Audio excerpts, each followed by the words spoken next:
میری بات سنیں، جب آپ میدان کو خالی چھوڑ دیتے ہیں نا تو وہ غلط لوگوں سے بھر جاتا ہے۔ سوشل میڈیا کو لے کر آج ہر کسی کے پاس کوئی تبصرہ ہے، کوئی منفی رائے ہے۔ اس کی وجہ یہ کہ میرے اور آپ جیسے لوگوں نے آگے آنا چھوڑ دیا ہے۔ تو میں آپ کو دعوت دیتی ہوں، میں آپ کو چیلنج کرتی ہوں کہ آپ آگے بڑھیں۔ اگر آپ کو کہیں اور موقع نہیں مل رہا تو آپ میرے پلیٹ فارم پہ آئیں۔ مجھے باصلاحیت خواتین جو بڑے خواب رکھتی ہیں، میں ان کی بہت قدر کرتی ہوں۔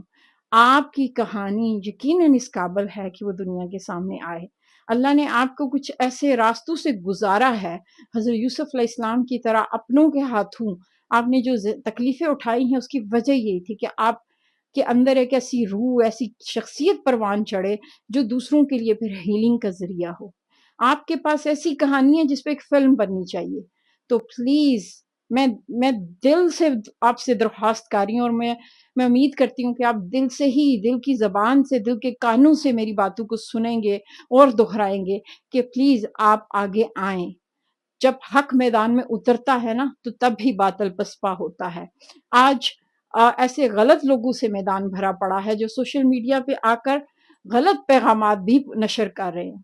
تو جب صحیح بات صحیح لوگوں کے ذریعے پہنچے گی تو یقیناً خیر پھیلے گی، اور ہمیں اس مواقع کے ہوتے ہوئے خیر میں اپنا حصہ ڈالنا ہے، ورنہ ہم بھی اللہ کے آگے جواب دہ ہیں۔